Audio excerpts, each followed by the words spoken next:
Okay. Hey, good morning. Wonderful. Wonderful.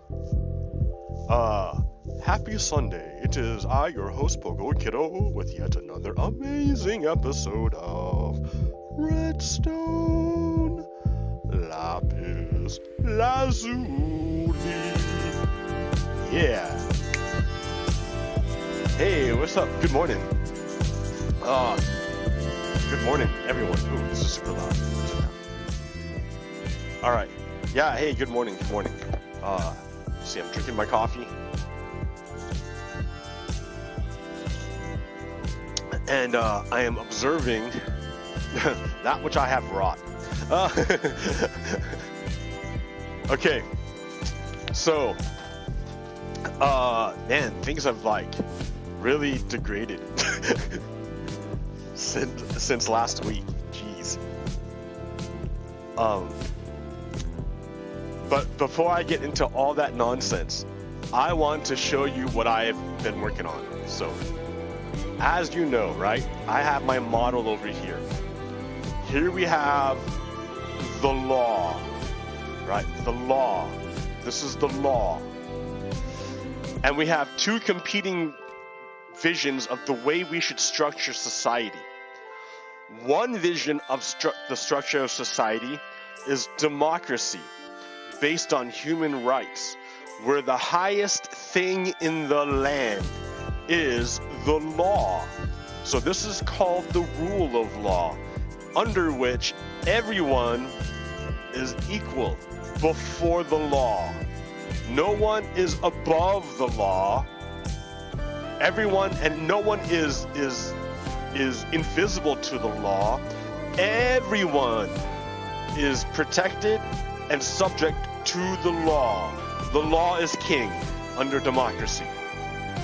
The other worldview that we deal with is fascism. Fascism. An example of fascism is white supremacy, which is antithetical to human rights. And this is not the rule of law, this is the rule of power. So you will see that the structure of society is totally different. Whereas this structure is a circle and everyone is under the law, this structure is beholden to slime. To power. It only cares about power. So the highest thing in the land under fascism isn't the law, it's power. So here I should put up here. I should go up here and be like, yo buddy, this is power.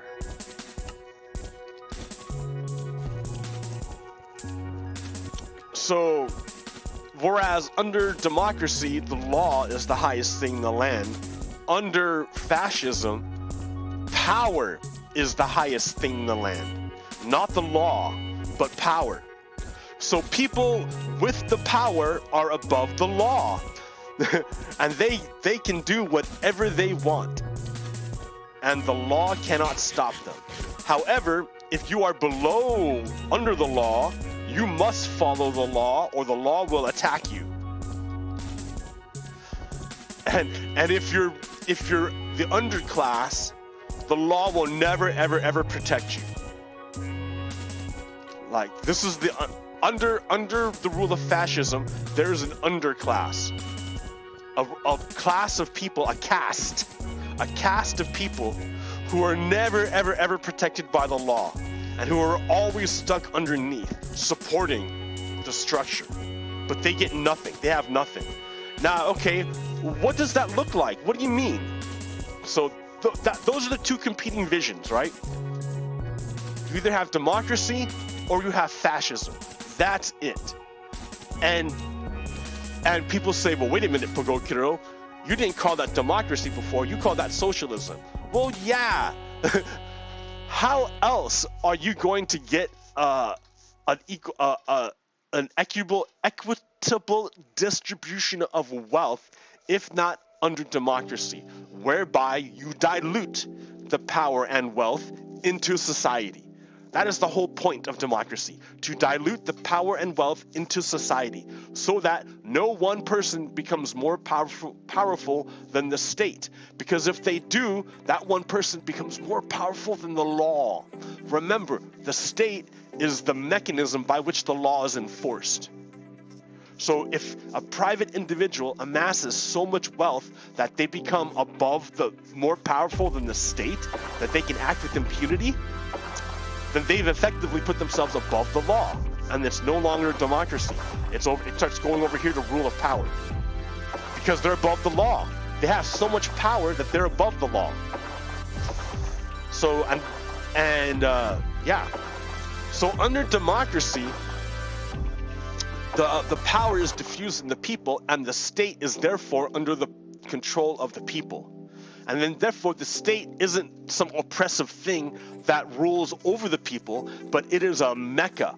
It is a servant of the people that exercises the will of the people on a level where individual people can't do by themselves. That's why you need a government. They did a whole series on this.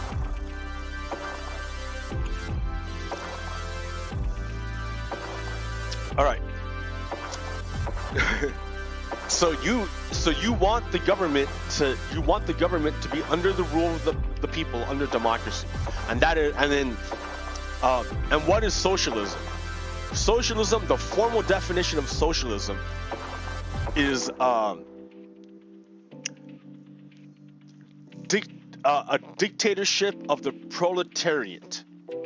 Well, that sounds kind of scary. Like what? Dictatorship of the proletariat? That doesn't sound very democratic to me. But you gotta unpack it. Let me unpack it, right? Because what Marx is talking about is that he really only sees two groups of people. There's only two groups of people. You're either a capitalist or you're selling your labor for work. That's it. That's it.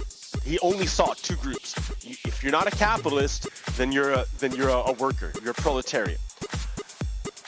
So another way of saying that. So essentially everyone's a proletariat. Everybody's a worker. So if everybody's a worker, and so everyone's a proletariat, how does everyone get their input into the government system? How do they do it? Voting, democracy. That's how you do it. So it's kind of implicit that when you talk about socialism, you're talking about democratic socialism. Right? If you're doing authoritarian socialism, like the Soviet Union, like China, like what they tried to do, it devolves every time into dictatorship, into this. Every time it's rule of power. You cannot do authoritarian socialism. You cannot do it. It turns into this. It turns into fascism. Just under a different name. Every time. It's got to be democratic. So, all right. So now we got that. All right. So what happens under fascism, white supremacy, rule of power? What happens? Something like this, right? So here we have a model of the distribution of wealth in the United States. And it's broken into quintiles. So every Y level, every block level, ba-bump, ba-bump, ba-bump, ba-bump, ba-bump, is 20% of the population, right? So America has 370 million people. I'm going to do the math right now with a calculator. 307, here, hold on. Oh, dude, numlock on. Why does that, okay. 370 divided by 5. So 74 million. Each chunk is about 75 million, right? 75 million Americans, 75 million Americans, 75 million Americans, 75 million Americans, 75 million Americans. This is the United States. And on this side, we're talking about the wealth, the total wealth of the United States. All of our wealth combined. Who owns this wealth? Of all of the wealth of the United States combined, who owns the wealth? And it's been chopped up into 20%, just like the other side, right? Actually, it's been chopped into 5%. each block is 5%. If it's a wall, it's 2.5%. And if it's a stick, it's less than 2.5%. So we want to know, is the United States closer to this or closer to this? Is it closer to this or closer to this? We know, not because of the words they say, right? They can say whatever they want, right? the People's Republic of North Korea calls itself democratic, but everyone knows they're not. Come on, get off of it. All right. So we don't judge, we don't assume they are what they say they are. We look at other indicators to tell us what they are. All right. So the United States says it's a democracy. It's a republic, a democratic republic. Okay. All right. So it says it's closer to this: democracy, human rights, rule of law. Right. But let's look at the structure of society. All right. So I've broken down the wealth. Each gold block is 5%. A wall is half of this, is half of a block. It's 2.5%, and a stick is less than a wall. All right, so let me go look at my slides here. If I should learn how to do PowerPoint, I'd probably be a lot better at this, huh? I mean, I can do PowerPoint, but it's a lot of work and like hard to do. Well, there we go. The United States, the distribution of wealth and income in the United States since 2016 by quintile. All right. So this is before the great pandemic, which wrecked things even worse. I'm going to make myself small. Actually, I'm going to put myself in this corner. No. Just small. Small. Ant-Man, shrink. All right. That's funny. Here, make it a little bit bigger. Come on, dude. Don't be so... There we go. Okay. So, according to this chart, right, we're looking at there's two different things to look at. There's income and there's wealth. And these are two different things. Income is the money you have coming in, and wealth is the money you have stacked. That's the difference, right? Money coming in versus the money you have stacked. There's different ways to stack money. You can either have it in cash, you could buy stocks, you could buy a house, you could buy a car. Cars depreciate, so they're bad investments. Right? So you put money into cars, but then they go down in value. So it's like you're losing money. It's kind of, but then the value of a car is not in its appreciation. It's in the use value you get out of it in order to get you to go to work or to make money, to get the income, right? So, but that's the whole point. So I'm getting to that point, right? So income versus wealth. So the bottom 20% has like nothing. They have no income, no wealth. They have zero stacked. They have like a little bit of the income, the national income, but they have zero stacked. They have no money saved. The next quintile, they have some income, but they have like maybe like 1 or 2% wealth. They have like nothing stacked. Then you get to middle class, right? They get about 10, 11% of the income. What do they have stacked? Like almost nothing. Like, do you even want to call that 5%? You have to, right? That's at least like this is 5%, but they're not even that far. But let's be generous and call them 5%, right? Then you get to the rich people, right? The well-to-do, right? We're talking our professional married couples. He's an architect. She is a teacher. They make bank, right? They make bank, but they still don't even have 10% of the national wealth. They're almost at 20% of the income, but they don't even have stacked. They don't even have 10% of the wealth. All right? It's not until you get to over here, the top 20%, that it starts getting crazy. Like, look at that. That's absurd. That's absurd.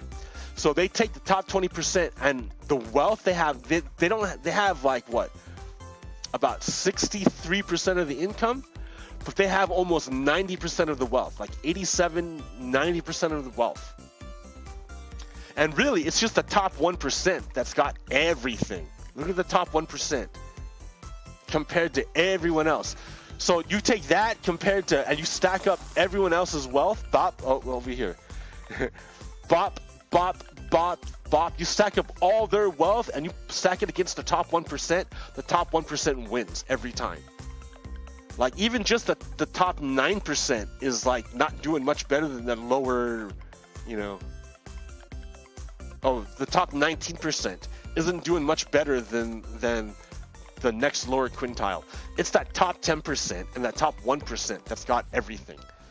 So when we model it, like here, I just modeled it, right? That's what this whole thing is. This is a model of what this is, right? So we got our bottom quintile, you know, our bottom 20%. They have literally nothing. There's nothing there. They have nothing. Then you go to the next 20. Here, I'm gonna make this smaller. That's as small as it goes. I will make you understand. No. How about that? All right, here. Then you go to the next 20, right? They have about, you know, like a little bit less than 2.5%. Then you go to the next, right? About 2.5%. So they get a wall. That's middle class America. Middle class America has about 5% of the wealth, or about 2.5%. Sorry, 2.5% of the wealth. Middle class. You know, you think of the Wonder Years. What would you do if I sang out of tune? That's middle class right here. Okay, now you're getting to your married professional couples. You know, and they get what? That's 7%, 7.5% of the wealth. You get to the top percent. Look at that ridiculousness. That's like 18 blocks. Like you can't even see it all the way from this side. You have to look from this side. That's 18 blocks. This is American society. This is American society 2016. All the wealth is at the top. It's all up there. And none of it is in the lower half. It's all at the top. All of it. That is the way things are in the United States.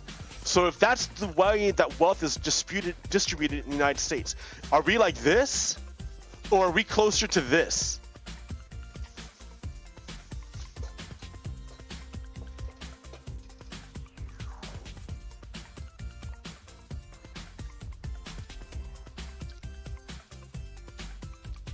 Okay. How did we get like this? How did we get like this? When Donald Trump can overthrow the country, try to overthrow democracy, and betray the nation to work with Vladimir Putin and get away with no repercussions, whereas other people get nailed by the state for nothing. There was a woman who registered her kids in the wrong school district, and she went to prison for that. For registering her kid in the wrong school district. I went to the wrong school district, right? I went to the wrong school district. I should have went to either Gardena or Gardena. I should have went to Gardena. I should have went to Perry Middle School. That was in my neighborhood. Instead, I went to Redondo Beach High School, or to middle school. That was weird for me because I didn't know any of the kids. Those kids came from an entirely different background. Entirely different, right? Entirely different. I grew up, my earliest memories were on 206th Street in Torrance. Which sounds like, oh, hey, Torrance, California, right? No, dude, check out 206th Street. Damn. Oh, no, yeah.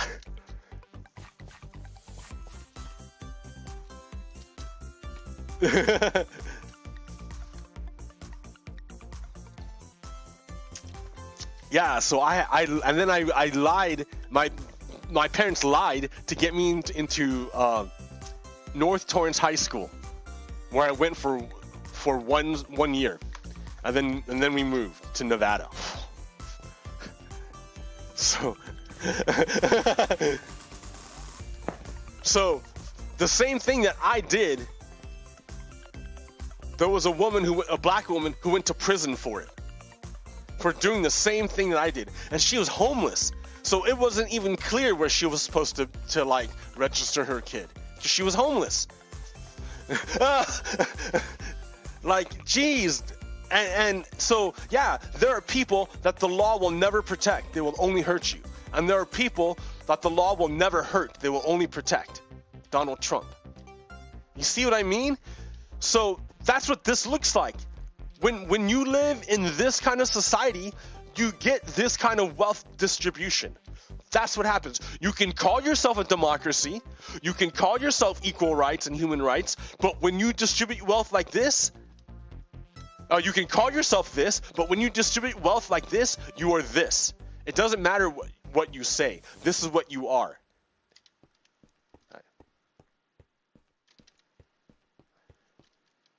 So, if you lived in a liberal democracy, liberalism, this is liberalism.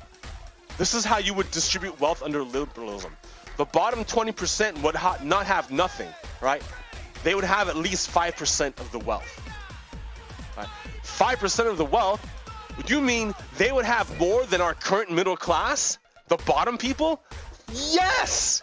That's how bad this is. That's how bad this is. Under liberalism, under true liberalism, the bottom people would have more wealth than currently what we have now our middle class has. Mr. Wonder Years, what would I do if I sang out of tune? Their affluence, where everyone has like a car and a nice house and like everyone's, suburbia and stuff, like that's they would have more. Our poorest people would have more than that under true liberalism if it really worked. And our richest people would not have 18 blocks. What is that? 1, 2, 3, 4, 5, 6, 7 and a half. They'd have 7.5. They'd have 1/3 of the wealth that they have now. It would look like this and not like this if we lived under true liberalism. Because over here is what it looks like under communism, when there is no difference between the top and the bottom. When it looks like this, when wealth is equally distributed, there is no top and bottom. There is no up and down. Everyone is the same. Everyone's equal, in terms of material wealth. Where you excel is in like the arts, sports, and like the things that matter. the human thing, the things that humans can do, the creative potential, expressive potential of humans. That's what really matters. Not what they can produce for the machine, but what they can. So how do you get this? How do you get this? How do you get this? What is the mechanism by which this happens? Let me show you. You remember, there are people who want to say that it's all about the idea. That if you have the right idea, that things will work. That it's the idea that drives the world, that rules the world. And there are people that Marx that says no.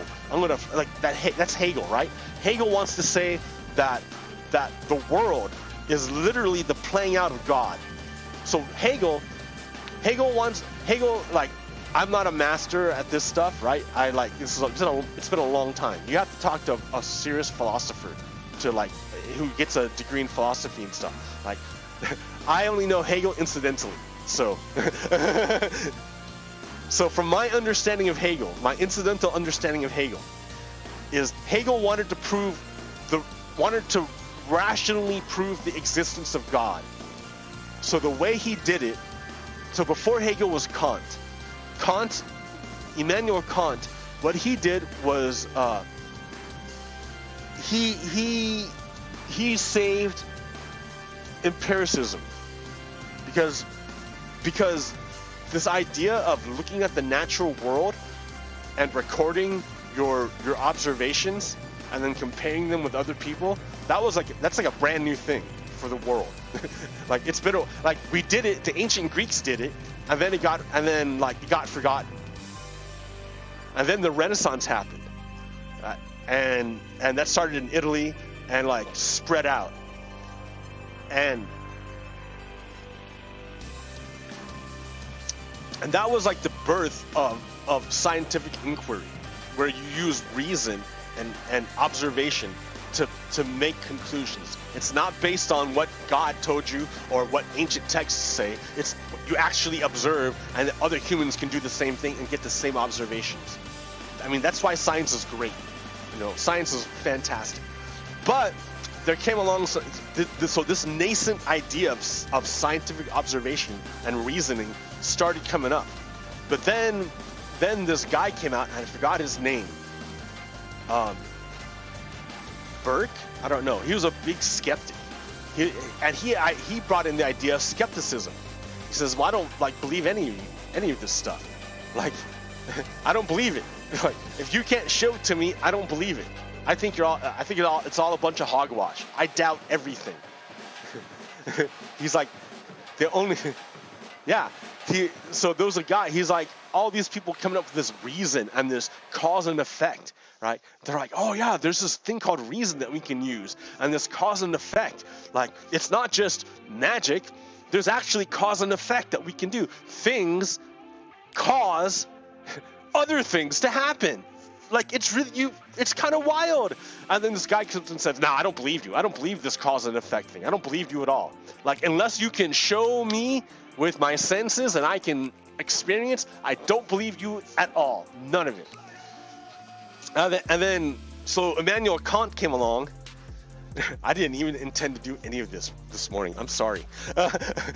This is gonna be real. I'm starting way too far back.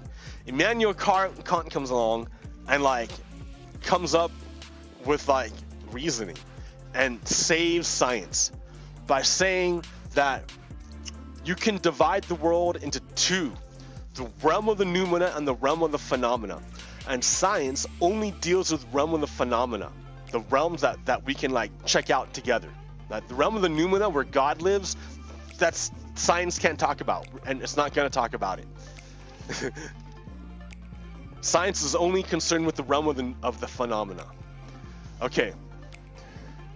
So Hegel comes along and says, okay, well then I'm going to try to bring God back into it. And Hegel says, okay, in the beginning, there was God. Right. Pure reasoning. God is pure reason. God is pure subject. That was not reason, but pure subject. Pure subject. So, like, so I don't know. You have to have the distinction between subject and object. But we're before the distinction between subject and object. That's the thing. That's what I'm saying. That's what Hegel is saying. It's like we're before that time when there was an object. In the beginning, there was no object. In the beginning, there was only subject. But what is subject if there's no object, right? It's just pure. It's just pure reason. It's just pure subject. But if there's nothing for the subject to reflect upon, if there's no object for the subject to observe, then you have nothing. It's just empty feeling. There's nothing there, right? If you're in outer space and there's literally nothing all around you, then what are you? Right? You're in the void. If you're in the void and there's literally nothing around you, nothing, literally nothing but you and the void. And the only distinction between you and the void is what? There is no distinction between you and the void. You are the void. Like, you are pure. There's nothing to reflect upon. So in the beginning, God had to do the first division. And the first division was splitting God into two, between subject and object. In order for God to know who God was, God had to to have something to reflect upon, right? If there's only God, only I, and nothing else, if I is everything and everything is I, and there's nothing else, where do you go? You can't go anywhere from there. That's what I'm trying to say. You can't go anywhere. So in the beginning, God had to divide himself, or itself, God's self. God had to divide God's self into parts. And so the way God did this, according to Hegel, was between subject and object. So subject is the thing that looks at the object. Subject is infinite and undefined. An object is limited and confined. So that's the division. It's all God, right? Because there can be nothing other than God. But God had to divide itself into subject and object. Something for God to look at. Otherwise, God's looking at God's self, and God's still looking at God's self, right? Don't get it wrong, because there is nothing other than God. But God had to forget that God was God. You know, I guess. I need more coffee. I have to make more coffee. So here, I have to make more coffee. So God had to forget that God was God. And one way of doing it was to divide God into distinct categories that are, and the first division was between subject and object. Something for God to look at. Well, someone had to be God, and then there had to be something that was not God for God to look at. But remember, it's all God. You can't you can never forget that it's all God all the time. It was never not God. But the thing is that God, so God is both subject and object. But that's going the wrong way. We're going the opposite direction, right? We're Hegel. We're moving from the idea to the material. So Hegel says, oh wait, I need one more scoop. Hegel says God's made into subject and object, right? And then from there it kept falling. It kept breaking down as much as it could, right? Then it changed from subject and object to material and ethereal. You had, or energy, I guess. Material and, well, he didn't know about energy, I guess, back then. So I don't remember. It's been a while, but it kept making divisions, right? And then when it was divided all the way down, it started to come back to itself. It started coming back together. And so the universe is the mind of God working itself out to return to God. And along the way, every time, and as it works itself out, it's a novel experience that God can experience via, itself for the first time. And that's how it knows everything, because time itself is anyways. But it has to happen for it to know.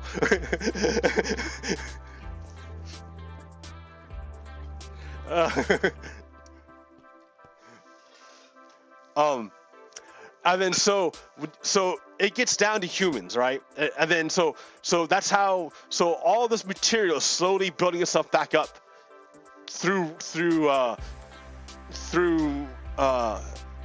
its internal reason to reach back up to God, and humans are part of that, and society is part of that. And so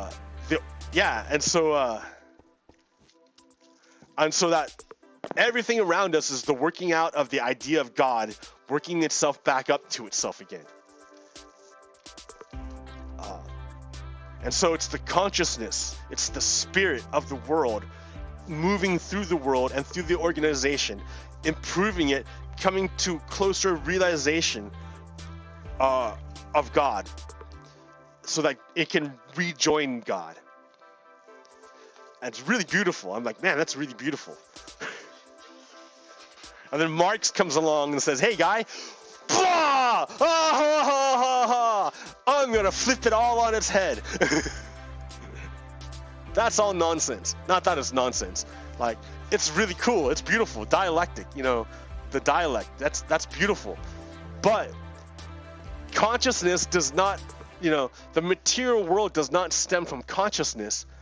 It's consciousness stems from the material world. It doesn't come from God, you know, the spirit of God moving through the world and coming back up. Consciousness depends upon the material world. Everything is based on the material world. So I'm gonna grab a bunch of cobblestone real quick. Everything's based on the material world. Your consciousness, everything is based on the material world. So, for example, all right, Perokiro, born. I just spawned in, right? I just spawned in. I don't have any, I have nothing. I have nothing. I have nothing. So, I grow up until I'm 18 and they kick me out and they hand me a stone pickaxe. I have no food, right? I don't even have a house. Well, this house was given to me, right? This cave was given to me. I was born in this cave. How about that? I was born in this cave. I don't own anything in here. I was given, but they gave me, and I have no food. I have nothing. I should put this in here to show I have nothing. I have nothing. I was just born, and they gave me a pickaxe, and they give you this machine, and this machine says Pogokiro's Labor Capital Relations Simulator. It says insert 64 cobblestone, receive 1 emerald block. Okay. Well, I can go I can go run around. I can go play and stuff. Like, yeah, I can go play. I can go learn the world. I can go explore. I can go look at stuff. Like, oh, wow, look at this stuff. I can, like, play with blocks. I can go meet people and play and swim and But my hunger is going to go down, right?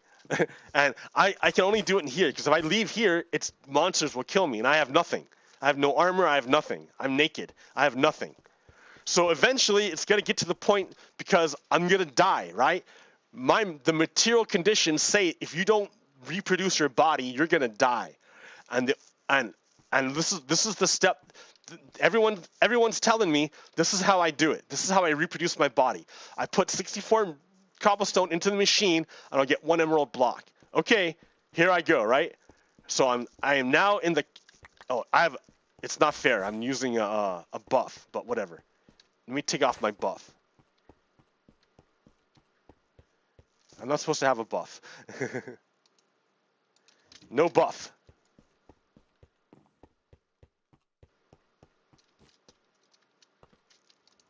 So the buff I want here, I'll do speed. That's fine.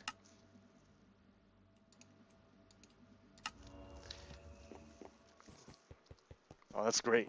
Okay. So I can play around, but like eventually my hunger is going to go down. I need to take care of myself. And the only way I can take care of myself, because I own nothing around here, I have to go to the natural world and transform it with my labor, right? I have to go to that's what I'm doing. I'm taking the material world out here and I'm using my labor to transform it.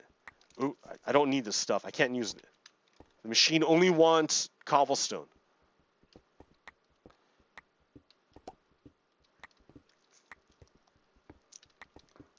That's it. I can't go, I can't go take someone else's stuff to live. Look, I have nothing, right? I have no sword. I have no armor. Like I'm in this cave. I have to live in this cave, and if I'm living in this cave, I have to follow their rules, or they'll hurt me. And their rules say, if you want food, you have to put 64 cobblestone into the machine.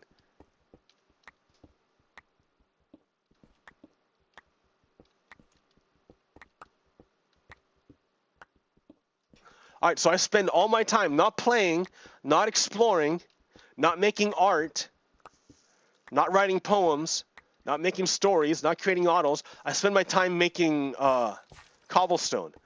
And I go to the machine, right? And my hunger bar is going down, right? And I go to the machine and I throw in 64 cobblestone. And I see it's processing. It's counting the cobblestone.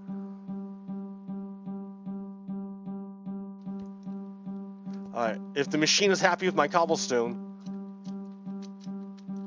then yeah.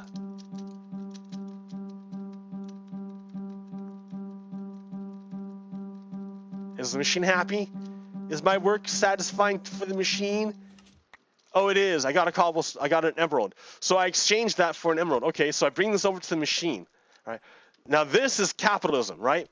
We already know that society is shaped like a pyramid.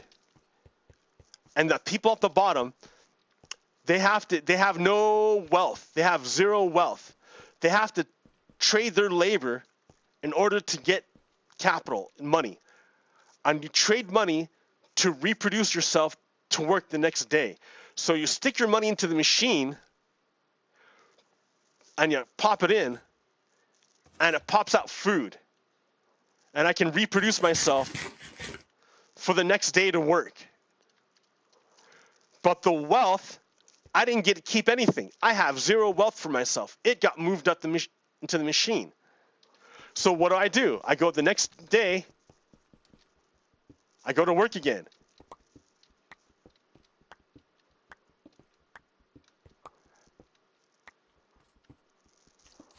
And yep, I trade my time. Instead of going and learning about other stuff, instead of meeting people and making new relationships, instead of creating art, instead of fighting fascism, I'm trading my labor and time.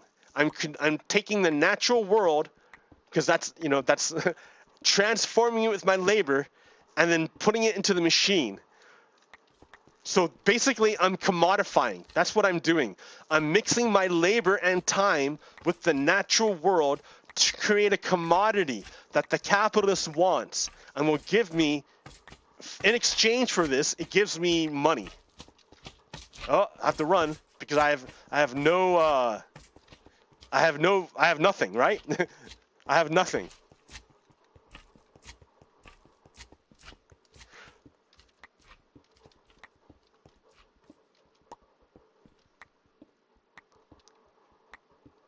Okay. Oh, look, here's the next problem is making itself like apparent real quick. Oh, look. my pickaxe is gone. I don't have a pickaxe anymore. So, and I'm just short of the amount it wants to give me an emerald. So I have to like spend time to go find the natural world somewhere, to go find a tree.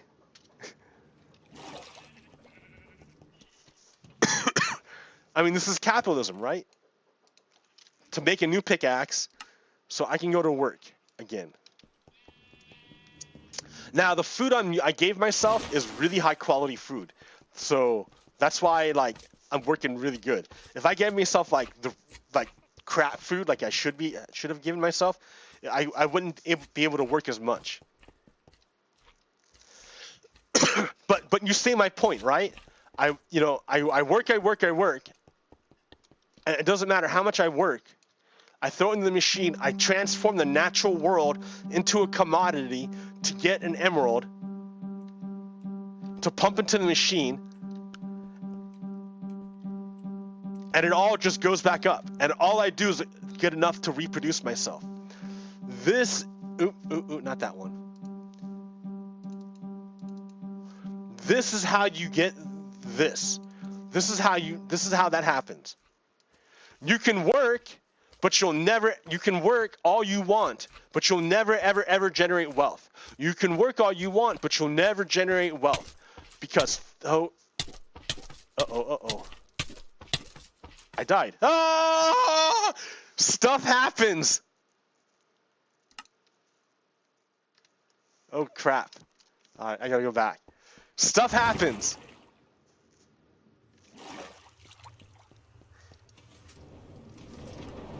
That's funny. I wasn't wearing armor or anything.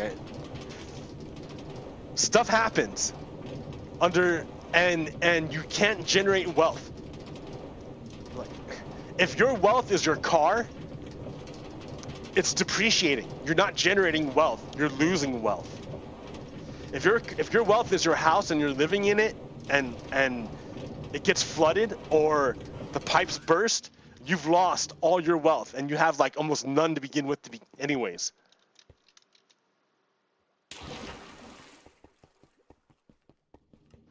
Well, that was not cool. Please don't be there, slime.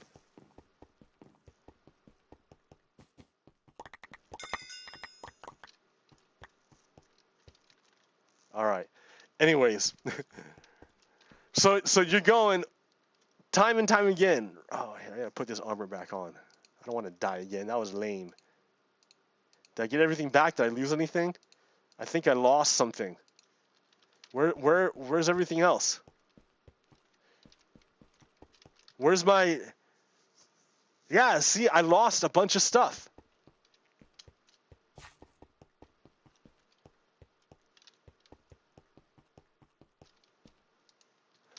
Oh, it might have fell on the... That's pretty far. But, yeah, I lost... Oh, I hope I put it in here. Maybe I put it in here. Oh, I did. Okay. Whew. Okay.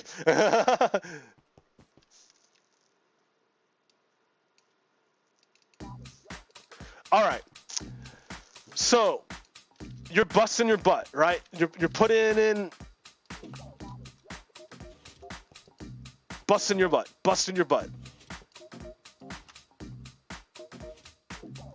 And it doesn't seem to go anywhere.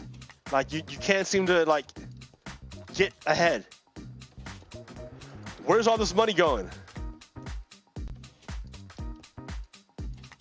Look where the money's going. All the money that you pump in is going to the top. And at the top, they have so much money, they don't know what to do with it. You don't believe me, but look it. This is the distribution of... Oh, dude.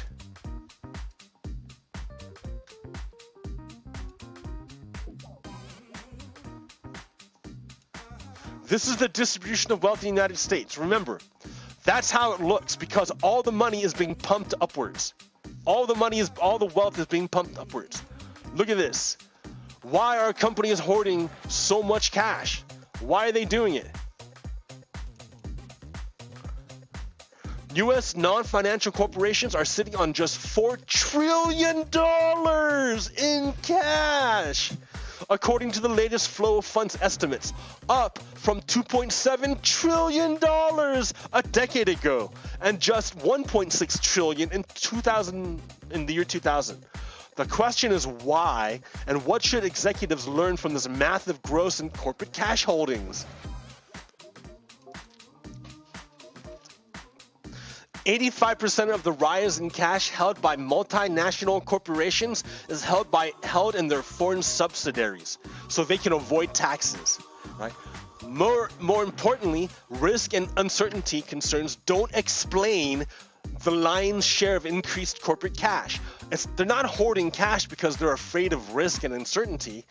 Our estimates suggest that 79% of the increase in foreign cash is due to a combination of the declining international tax rates and active tax. So what that means is declining international tax rates is international tax havens, better places to hide your cash. And active tax minimization behavior by U.S. corporations. So U.S. corporations are actively trying to avoid paying taxes, and there's a bunch of tax havens in multinational or around the world that corporations can use to avoid paying taxes. While global uncertainty may be elevated, precaution doesn't explain why some corporations are sitting on more than $100 billion each, but taxes do explain that.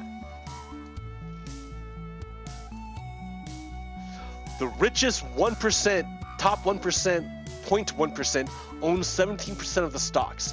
The richest 1% own 50% of the stocks. The bottom 50% own 0.7% of the stock. Repeat after me. The stock market is not the economy. No, the stock market is where you put your money when you don't have any place to invest it in the world that you would get a return on that investment that's worthwhile. In other words, instead of investing in winterizing your natural gas lines, instead of doing that, you put your money in the stock market, in stocks, because you get a better return.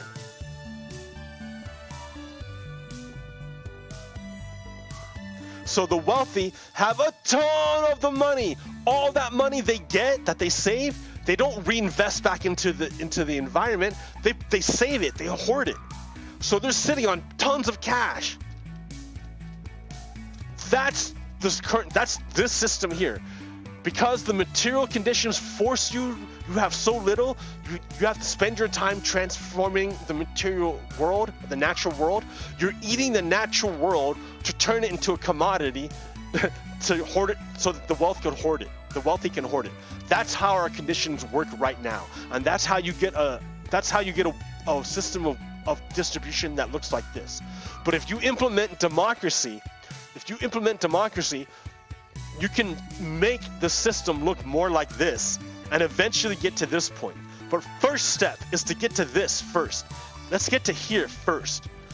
And how you get here is through democracy. Now remember what I told you about the ideal of the United States?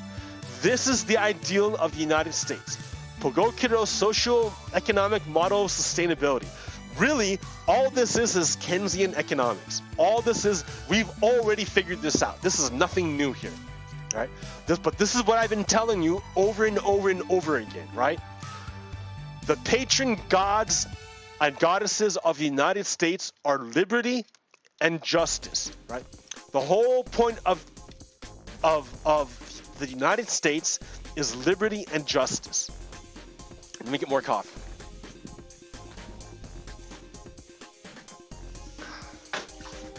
Dump that out. Some hot coffee. Yeah, buddy.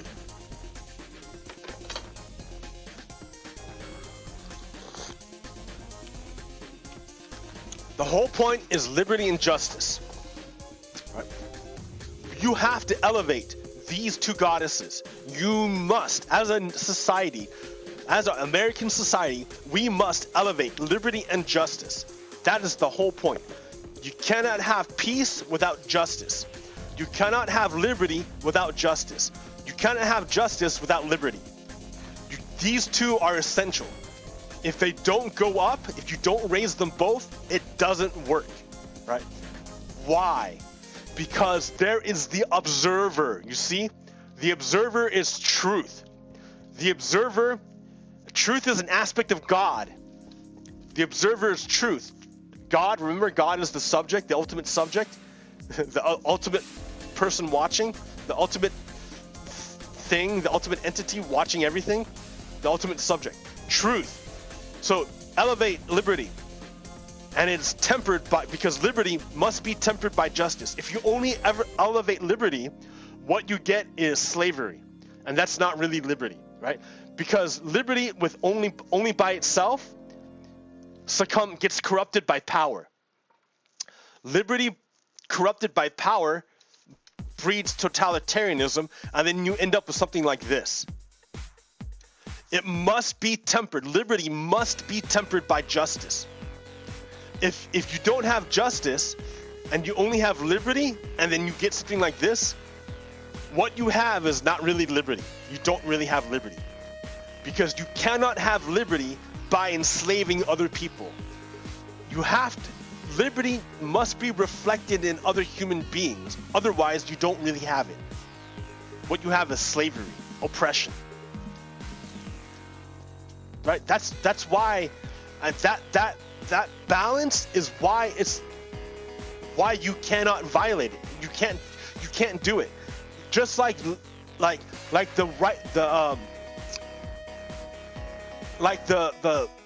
Zionists, the radical Zionists in Israel. They want to destroy Palestine. But you can't do it, because if you destroy Palestine, you destroy Israel, right? You cannot have one without the other. You cannot have liberty without justice. And you cannot have justice without liberty. Because let's look at our, all you got to do is look at our social economic system, right? If you don't elevate law, if law is not king, then you have miscarriages of justice via power, and you don't have justice. If you don't have justice, you cannot have freedom. So these two are necessary. They necessarily must be raised in your society. And it's not up to me. I'm not the ultimate judge of this stuff. It is God who is the ultimate judge. The aspect of truth is going to determine if you have elevated liberty and justice. What happens when you elevate liberty and justice in this model? What happens when that happens? So I'm going to turn it on, right? Ba-ba. Okay. Now you see here, right? What this does, I've elevated liberty, I've elevated justice. It's observed by truth. Truth sees it and says, yes, this is good. It sees liberty, and it is tempered by justice. Pushes a signal through here, right? And the signal is a cycle. It just goes in a circle over and over and over again. It goes here, here, here, here, timing. And it sends out a line to this crux. All right. And the first step that you see is that capitalism has a tendency to concentrate wealth and power, so that every time you stick in wealth, it's going to go up. You see how it works? Every time you do it, it's going to go up. That's capitalism. That's what capitalism does. It concentrates wealth and power. That's the nature of capitalism. That's what it does. All right. But look at the top. When you come up here, look what this mechanism is. All right. If left unchecked, wealth and power will continue to accrue at the top 1%. But you stick a 100% tax on wealth above $1 billion, and you put a financial transaction tax, and you put a progressive marginal tax rate, and suddenly all that wealth gets kicked out. It's no longer channeled straight up and out of society. Instead, it's kicked off over to this direction. Well, what does this direction do? And he goes, stick one more in there. What does that direction do? These are social programs. The government implements social programs to benefit the poorest people. It implements Medicare for all, so that everybody gets health care forever. Yay! And you implement free education, so that everyone can go to university if they want to. And if they don't, they can go to a trade school if they want to. They get any kind of education they want for free. The state will provide, will pay for it. And then on top of it, we create infrastructure. We look at Texas as a failure of infrastructure, a failure to invest in infrastructure. So by taxing the billionaires and stopping the capitalist tendency of concentrating wealth at the top, by implementing a tax, you channel the funds over to these programs to push it to redistribute wealth and reinvest in our society. We're reinvesting in our society. And when you do that enough times, when you do that over enough generations and over enough time, right, you start creating a feedback loop. It starts feeding back. Right? Because then you have down here, because now you got to think over here, you got to think like an organic farmer. Organic farming, a farmer would tell you, you don't feed the plant, you feed the soil. What is the soil? The soil is the culture of minerals, organic material, and bacterial and fungus that all live in the soil and have its own cycle of life, transporting nutrients all throughout the and binding and transforming the culture, the milieu in which they all live, and enriching the soil and giving the soil life. The soil is alive. The soil is alive. And when the plant is deposited in the soil and puts its roots out, what it's doing is it's plugging into this pre-existing network of life of the soil, organic farming that's already there. So when an organic farmer is farming, they don't create fertilizer to feed the plant.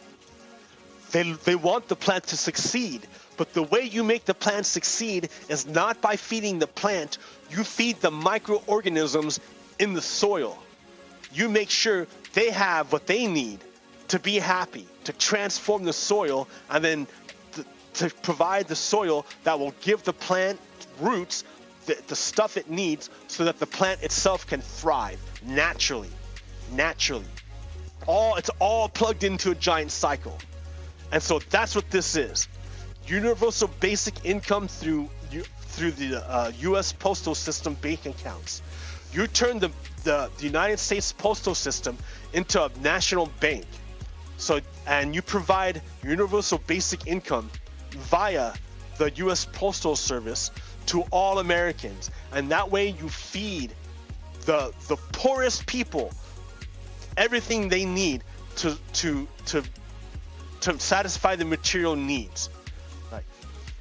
That's what you do. And by doing that, if you keep doing this, right, it's a cycle. You can't just do it once. You have to keep doing it. And you do it enough times. What's going on here? Oh, I locked it. Oops. Hold on. We're almost there.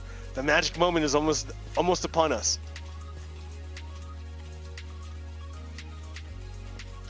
Okay, one more.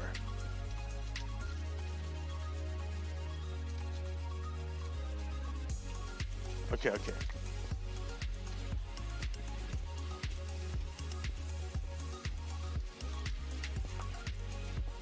Ball. Oops.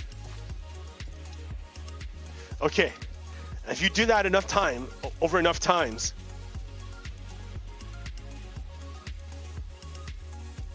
oh, why'd you stop, dude? Oh, I messed up the timings.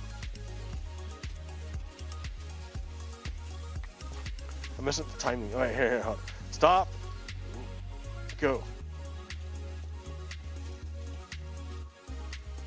Why aren't you going, dude? What happened? Did I break something? Yeah, right there. Ah! What did I break? That repeater was going into this. No, where was it?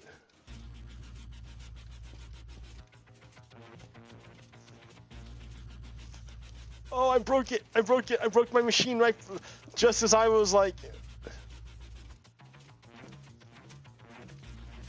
I need redstone, I think. I don't know what I did. How did I break it? Did I break it right here? Is there a line? Yeah, it's right here, dude. Not there. It's like this. Silly Robert. Oh man, I messed up my whole thing. There it goes. I don't know if that's the right timing. 3, 1, 1, 1. So I think this is 3. Okay. You keep doing this, and eventually...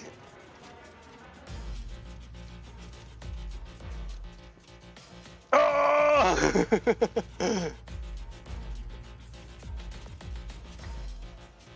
How about I stick it in here?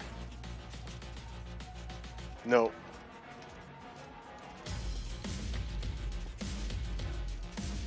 Dude, what happened? It was working. If I stick it here,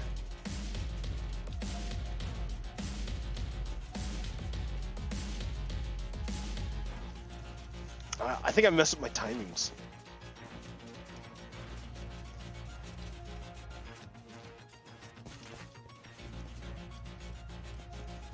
I messed up the timing, so let me rework the timing here.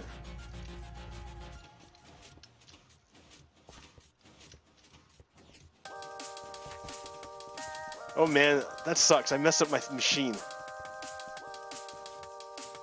Now the top one's not going. All right. That's this one.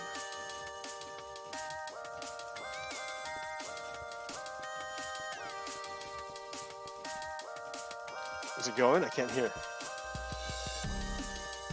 Nope.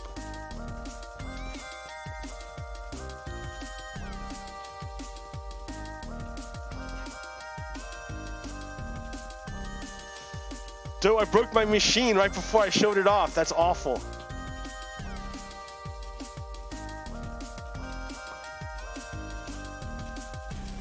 Okay.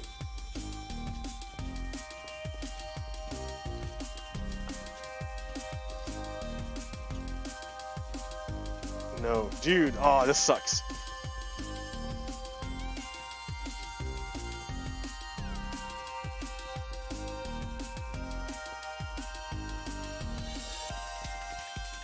So I gotta work the timings out. Oh man. And I can't see it from the side. I gotta like change it so I can see it.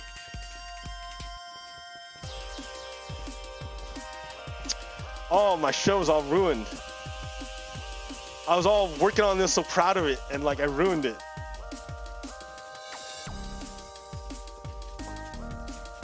Here.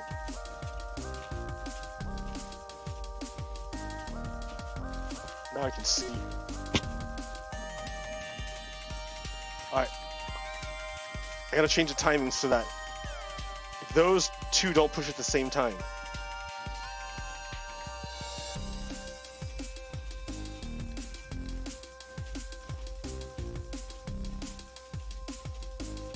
Nope.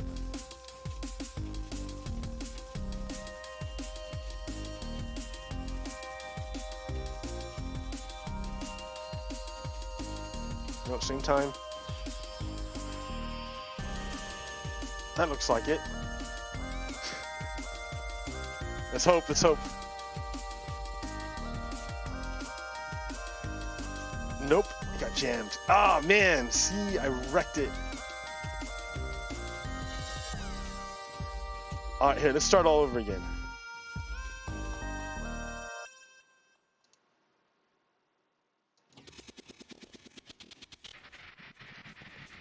That guy is jammed.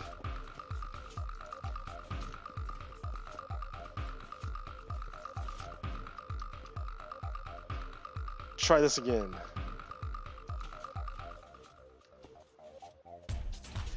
What if I put no repeater? Oh, I need redstone. Well, all right. Well, this is supposed to be a lot better than this. This is awful.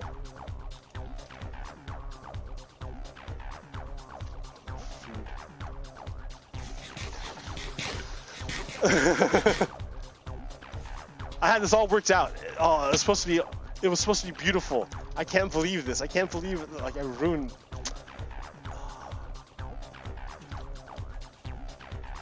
There it goes. Now it's working. All right, yeah. So you put, okay. So you do this enough times, right? Over enough generations.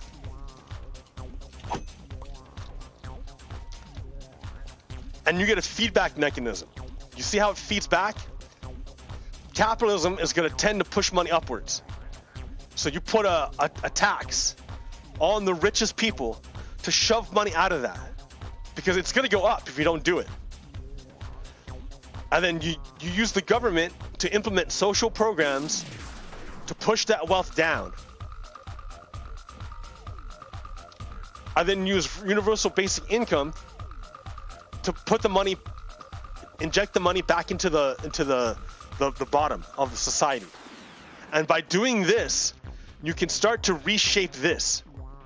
You can chop off those ends there and shove it back down into the bottom here, because it's gonna flow back up anyways, you know?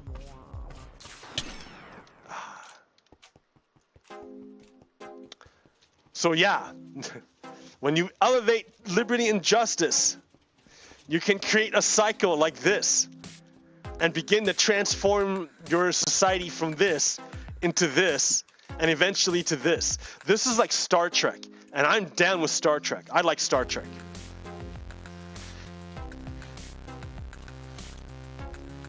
This is a society that is satisfied and that has solved the material question. There's no problem whatsoever with the material world, and they focus solely on exploration. That's where we want to get to. But we can't go from here, from this. We can't go from this to this. Can't do it. Can't do it. You have to go through this first. And even this is a giant improvement to this. And the way you get from this to this is with this. That's how you do it. You stop the wealth from concentrating and you shove it back down into the bottom.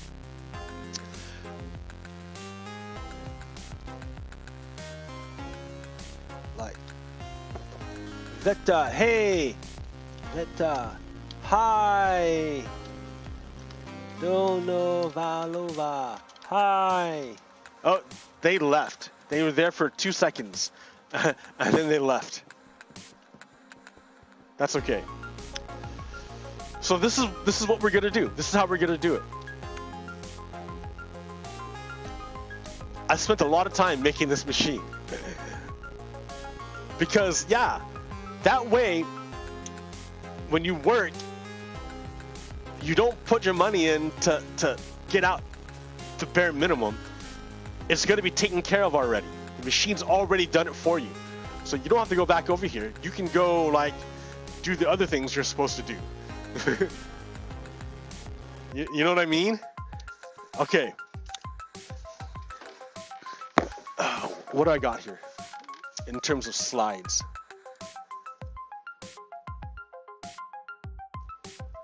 Voting matters because in Georgia they're trying to stop the vote. No. This way. Dude, come on. Close enough. All right. They're trying to stop the vote, right? Republicans are enemies of the United States. They do not want democracy. They want this system. They want this. And so that's why they want to stop this. They don't want this. They don't want to elevate liberty and justice because their God is not interested in truth. Their God is interested in power. They're interested in power. So they do not want this wealth tax. They don't want it. They want all the wealth to keep going up. They want the wealth to be concentrated. They don't want these social programs. They don't want it. Republicans don't want it. They don't want to give money to the people. They don't want to do it. That's why the Republicans fought coronavirus relief bills for so long, because they didn't want to do it. They don't want to do it. They're only interested in concentrating wealth and power by pushing wealth straight up. That's all they want. They want this. They do not want this. And they don't want democracy.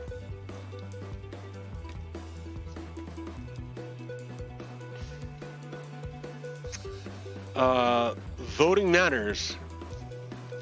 I'm very proud of the strong arguments our legal team is making to the parliamentarian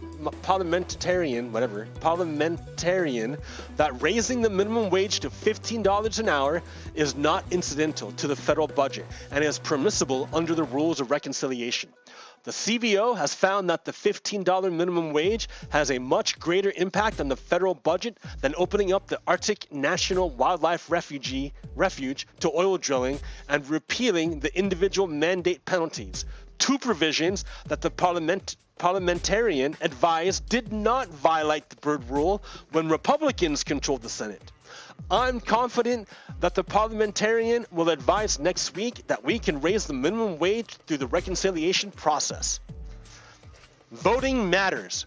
Because we got Bernie Sanders on the chair of the Senate committee, because the Democrats control the Senate, they're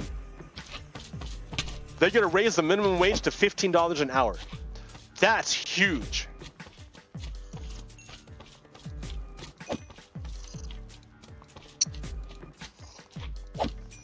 That's going to help a ton of people. Who benefits from a higher minimum wage? What people think is a teenager who works part-time after school and lives with their parents and they're just making extra money. But the reality is people who make minimum wage, the average age is 35 years old. 90% of them are not teenagers. 29% of them are 59% are women. The majority of them are women who are 35, right? Who are over the age of 20. A quarter of them have children. More than half of them are working full-time. And essential and frontline workers make up a majority of those who would benefit from an increase of minimum wage. Why are our essential and frontline workers making minimum wage? That's stupid. That's like the dumbest thing ever. You're so important, we're going to pay you minimum wage. Well, the least we can do is make sure that the minimum wage is $15 an hour. Right? But who fights those things? Republicans. The people who want this kind of system.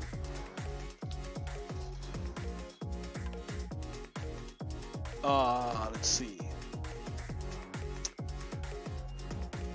So France is having a culture war. Culture war heating up in France. Culture war heating up in France. France to scour universities for ideas that corrupt society. The government announced an investigation into social science research. Hey, I'm into social science research. Broadening attacks on what it sees as destabilizing American influences. Hey, I'm American. Let's talk about this stuff. This is about me.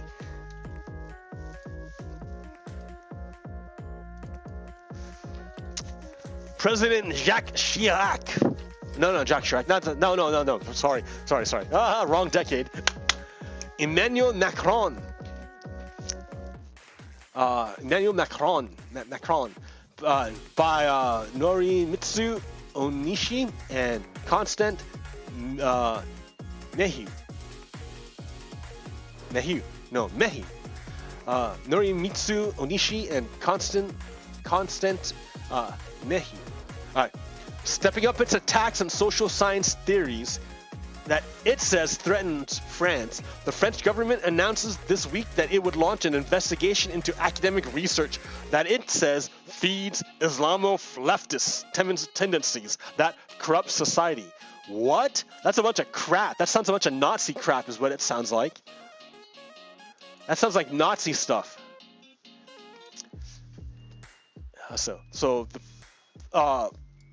The parliament passed a draft law against Islamicism, an ideology. It passed a law against an ideology? How can you pass a law against an ideology? That's a law against consciousness. That's like saying passing a law against anti-fascism. Anti-fascism is an ideology. You can't pass a law against an ideology, just like you can't pass a law against Islamicism, whatever that means. Like, what is France doing, dude? That sounds like fascism, what they're doing.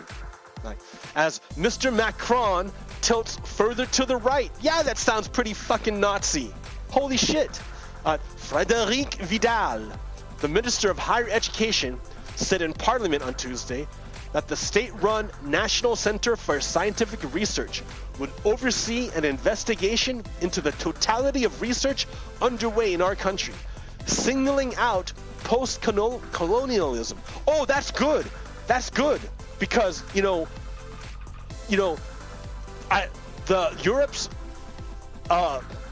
colonial past needs to be addressed. That's an excellent thing. Yeah, that's good that they're going to single out post-colonialism for review.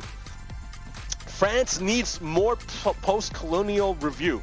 How can you be a nation that values fraternity, egalitarianism, and liberty if you won't acknowledge your past? Modern day France exists because of the exploitation of its colonies. France could not be France today without the exploitation of its colonies. The wealth that exists in France today could not be without the exploitation of its colonies, without the violation of fraternity, equality, and liberty in your colonies. France could not be what it is today. So therefore, France must reconcile with its colonial past. That's a great idea. That's a good idea, France. In an earlier interview, Ms. Vidal said the investigation would focus on Islamo-leftism. Leftism. I don't know what this is. I've never heard of Islamo-leftism. Leftism. What is Islamo-leftism? A controversial term embraced by some of Mr. Macron's leading ministers to accuse left-leaning intellectuals of justifying Islamicism and even terrorism. What? How does leftism have anything to do with Islam or terrorism? I think this is a false equivalence.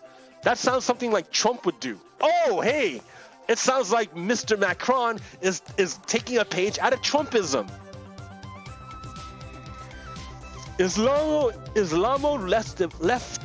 Leftism corrupts all of society, and universities are not Islamo-leftivism corrupts all of society, and universities are not impervious.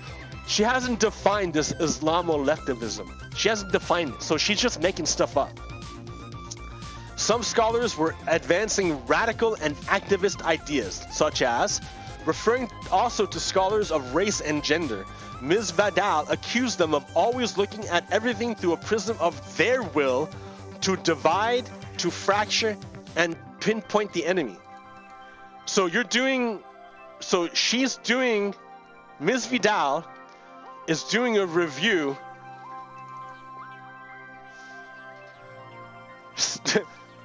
of the totality of research singling out post-colonialism.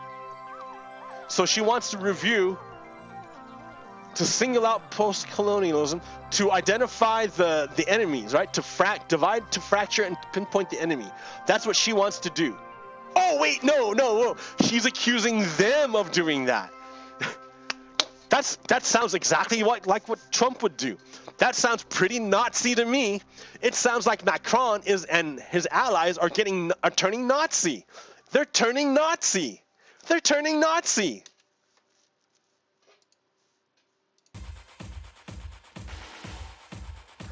The seemingly esoteric fight, blah, punctuated by past years by mass protests over racism, police violence, and visions of feminism, and explosive debates over Islam and Islamism. I don't know what Islamism is. Islamism is. It also follows years of attacks, large and small, by Islamicist terrorists. Yeah, okay. That have killed more than 250 French, including, in recent months, 3 French people at a basilica in Nice, and a teacher who was beheaded. Yeah, that's a problem. That's some problem. F that noise. That's lame. While the culture war is being played out in the media and in politics, it has roots in France's universities. In recent years, a new, more diverse generation of social science scholars has embraced studies of race, gender, and post-colonialism as tools to understand a nation that has often been adverse, to reflect on its history. No wonder, right? No. Or on subjects like race and racism. they have clashed with an older generation of intellectuals who have regarded these social science theories as American imports. Though many of the thinkers behind race, gender, and post-colonialism are French or of other nationalities. That's hilarious. So in a major speech on Islamicism last fall, Mr. Macron talked of children or grandchildren of Arab or African immigrants revisiting their identity through a post-colonial or anti-colonial discourse, falling into a trap set by people who use this discourse as a form of self-hatred against France. Dude, Macron, your inability to look at your past is a form of self-hatred against France. This happened, mother effer. It happened. By you trying to ignore it and call it is part of France. Why are you hating France? This is part of your history. Like, what's wrong with you? This is part of your history, dude. You're moving to the right. That's why. You're becoming a Nazi. That's why. You're turning into a Nazi. Last fall, Mr. Macron's ministers adopted a favorite expression of the far right, ensauvagement, or turning savage, to decry a supposedly out-of-control crime, even though the governor's own statistics showed that crime was actually flat or declining. That sounds like Law and Order from Trump. It's the same thing, Law and Order for Trump. Marwan Mohammed, a French sociologist and expert on Islamophobia, said that politicians have often used dog whistles like ensauvagement or Islamo-leftivism to divide the electorate. So yeah, right? The Nazis are projecting what they're doing onto their enemies. So the Nazis are using government to attack academics who are critical of France's historical colonial past, and the right, the Nazis, don't want to talk about it, so they're using the government to attack them. So yeah, Macron's a Nazi, dude, a Trumpist. Experts on Islamophobia examine how hostility toward Islam, rooted in France's colonial experience, continues to shape the lives of French Muslims. Critics say that their focus is a product of American-style victim-based identity politics. Well, that's actually, identity politics is a right-wing thing. Yeah, that's a right-wing thing. So the critics are saying that they identify with American right-wing Nazis. So that's okay. Okay. So critics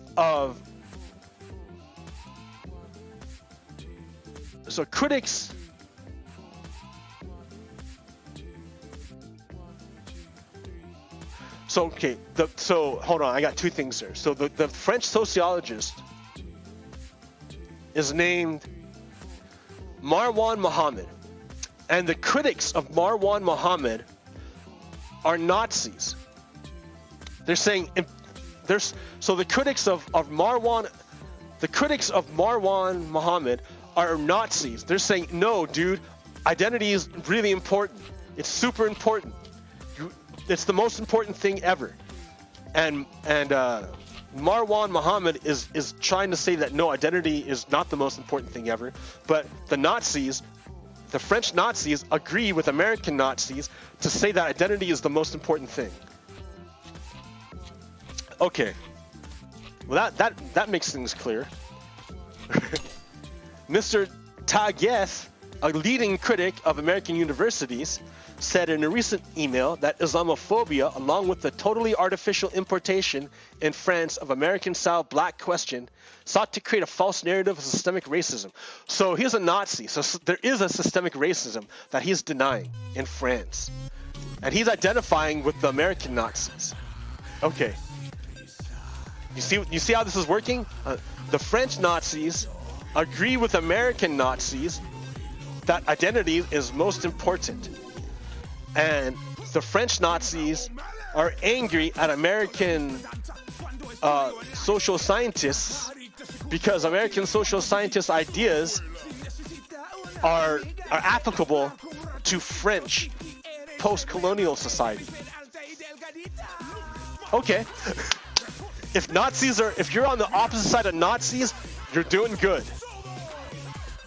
Sarah Mazou, a sociologist at the National Center for Scientific Research, said the government's attack on these social theories highlight the difficulty of the French state to think of itself as a state within a multicultural society. She said the use of the expression Islamo-leftism was aimed at delegitimizing these new studies on race, gender, and other subjects so that the debate does not take place. The Nazis don't want to talk about it. That's exactly right. They look like American Nazis. That's why I think it's so funny. So we're watching in real time Macron turn into a French Nazi, just like the way Donald Trump turned into an American Nazi. Right? The mask is coming off, is what I'm saying. Right. Nazis are hostile to democracy.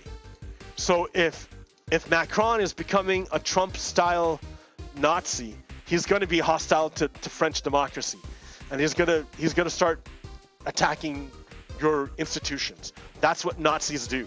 That's what fascists do.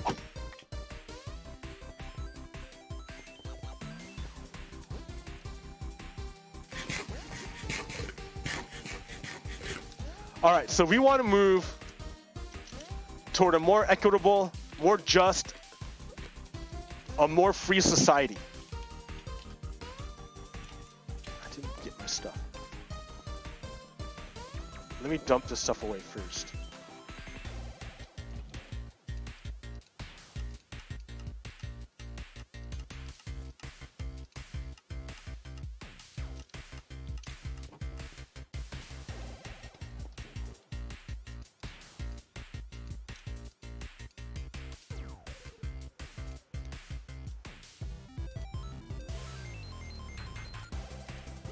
Making sure everything's in order again. I'm sorry, gotta do this. Otherwise, like, I'll get lost and lose my stuff and get angry.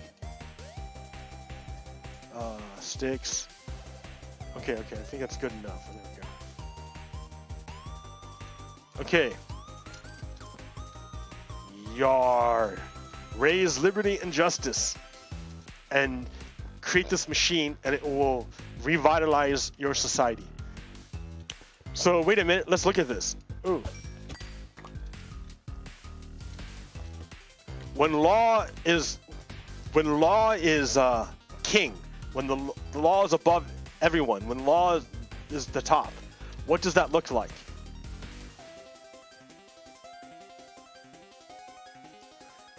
I lost my thing again. Oh, what time is it? Dude, see, I knew this would happen. Like, you take too long.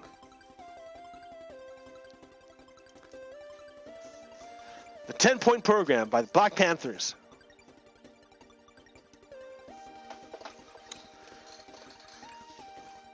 Written October 15th, 1966.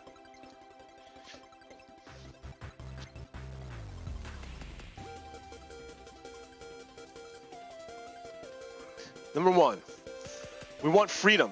We want power to determine the destiny of our black community. We believe that black people will not be free until we are able to determine our destiny. Right? That's not unreasonable. We want full employment for our people. We believe the federal government is responsible and obligated to give every man employment or a guaranteed income. We believe that if the white American businessman will not give full employment, then the means of production should be taken from the businessman and placed in the community so that the people of the community can organize and employ all of its people and give a high standard of living. Not unreasonable. We want an end to the robbery by the capitalists of our black community. We believe that this racist government has robbed us and now we are demanding the overdue debt of 40 acres and 2 mules. 40 acres and 2 mules were promised 100 years ago as restitution for slave labor and mass murder of black people. We will accept the payment in currency, which will be distributed to our many communities. The Germans are now aiding the Jews in Israel for the genocide of the Jewish people. The Germans murdered 6 million Jews. The American racist has taken part in the slaughter of over 50 million black people. Therefore, we feel that this is a modest demand that we make. Okay.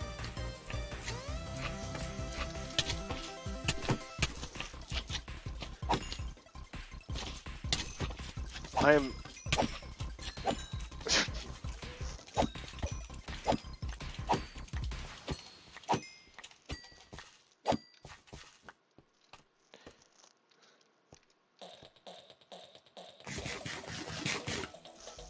Okay.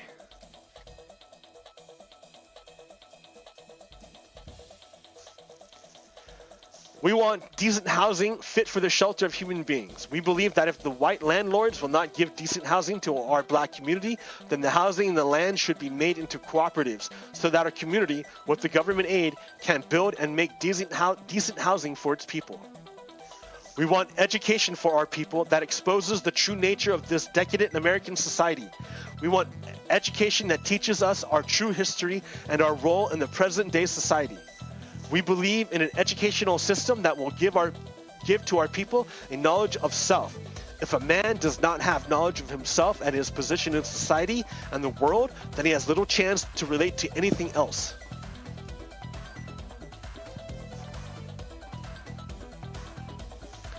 We want all black men to be exempt from military service. We believe that black people should not be forced to fight in the military served to defend a racist government that does not protect us.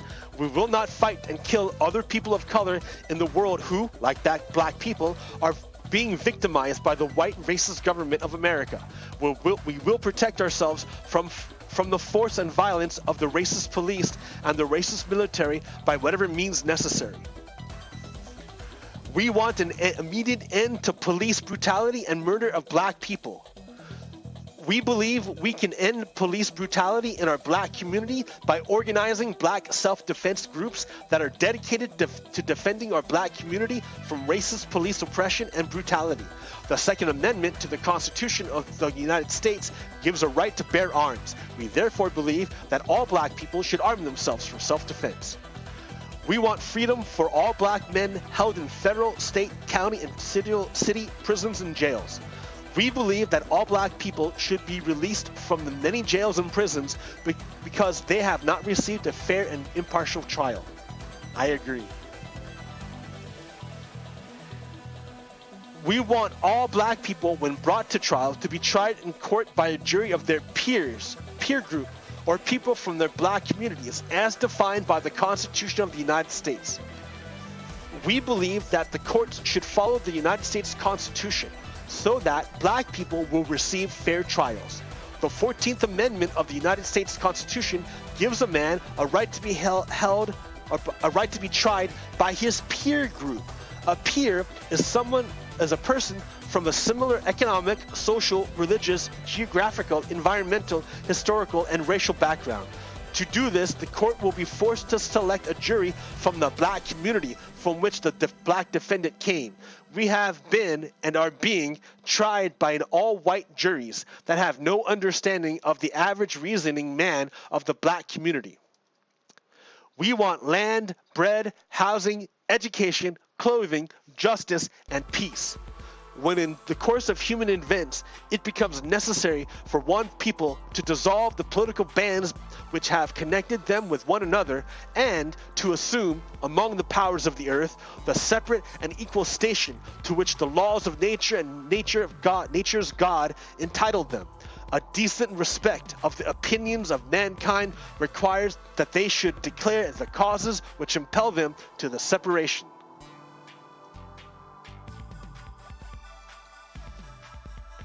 We hold these truths to be self-evident, that all men are created equal, that they're endowed by their creators with certain inalienable rights, that among these are life, liberty, and the pursuit of happiness, that To secure these rights, governments are instituted among men, derive their just powers from the consent of the governed, that, whenever any form of government becomes destructive of these ends, it is the right of the people to alter or abolish it, and to institute a new government, laying its foundations on such principles, and organizing its powers in such form as to them shall seem most likely to affect their safety and happiness.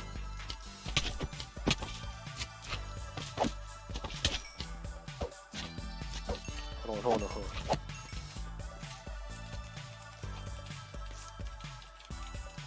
Prudence, indeed, will dictate that governments long established should not be changed for light and transient causes, and accordingly, all experience hath shown that mankind are more disposed to suffer, while evils are sufferable, than to right themselves by abolishing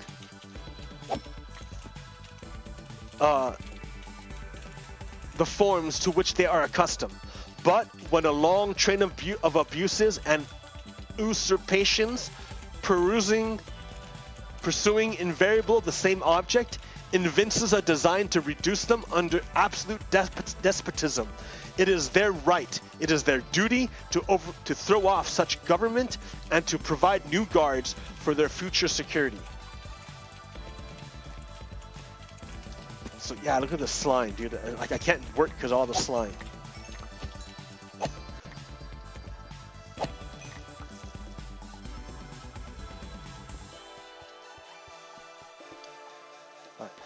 We need to get away from this system, and we want to get to this system.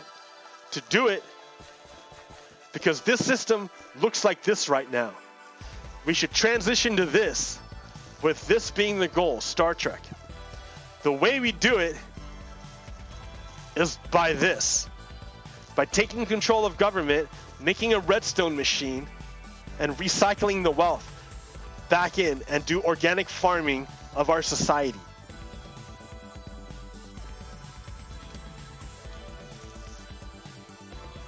Alright, I've got like a ton of stuff here, but like I've gone for like too long. So,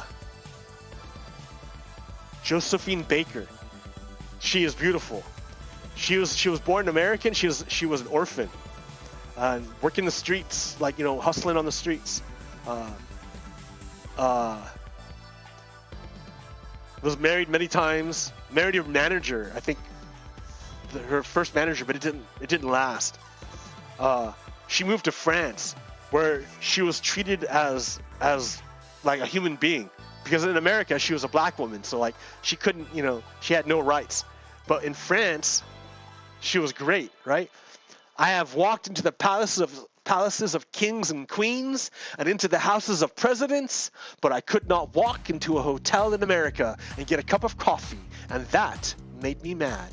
So she moved, Josephine Baker. So she renounced her American citizenship and moved to France, where she was given respect. I forgot you weren't even looking at me this whole time. All right. Josephine Baker. Yeah, dude. She's great. I read her. I should have had more to talk about her, but I read about it, but I can't recall it now.